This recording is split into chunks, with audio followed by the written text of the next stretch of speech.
Il-Partit Nazzjonalista kkundanna l-attakk malizzjuż fuq l-impjegati ta' Media.Link Communications u l-assassinju tal-karattru taċ-Chairman Eżekuttiv Pierre Portelli li sar mill-ġurnal L-Orizzont.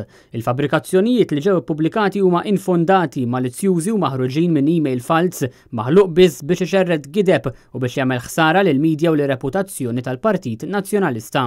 Il-Partit Nazzjonalista qal li L-Orizzont messa verifikat dawn il-fabrikazzjonijiet qabel ma ppubblikat dan ir-rapport.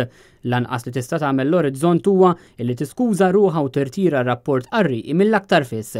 Sa dan it-tant il-ġurnalisti ta' Media.Link Communications, il-kumpanija li tiġbor fih dan Net News, in-Nazzjon u l-Mument, iffirmaw dikjarazzjoni li fiha gidbu għal kollox ir-rapport mhux veriti rippubblikat fl-Orizzont.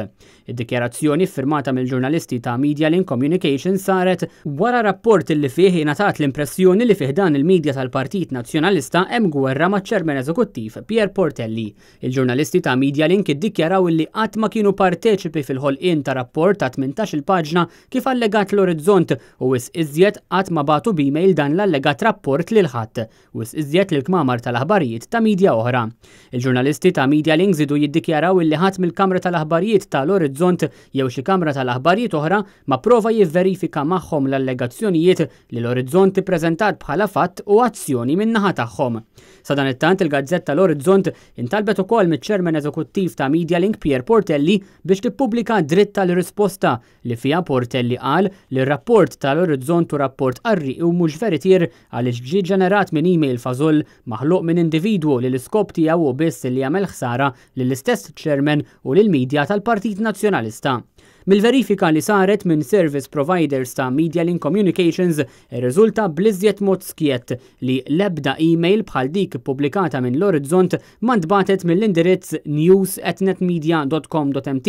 L-istħarriġ indipendenti li sar mis-service provider tal-IT ta' Media.Link Communications irriżulta li xi individwu li għandu esperjenza fl-użu tal-IT u hacking ikkrea kopja fażulla tal-indirizz tal-email tal-Kamra tal-Aħbarijiet ta' Media.Link Communications u użah biex ixerred l-allegazzjonijiet malizzjużi mal-kmamar tal-aħbarijiet tal-medja Maltin.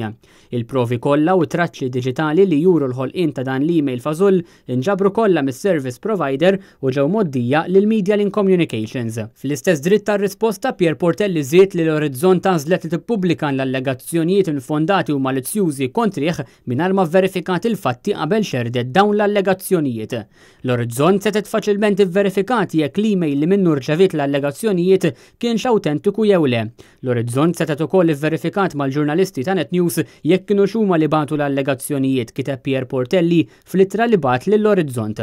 Filwaqt li ċaħat l-allegazzjonijiet kollha li saru mill-Orizzont, Pierre Portelli tenna li dan ir-rapport hu parti minn frame-up fil-konfront tiegħu bilan li jkisser ir-reputazzjoni tiegħu jimbarazzah u pubblikament u jservi ta' assassinju tal-karattru. Sa dan it-tant il-Partit Nazzjonalista qal fl-istqarrija tiegħu li juri solidarjetà sħiħa ma' Pierre Portelli u mal-ħaddiema ta' Media.Link u tenna l-fiduċja tiegħu fihom.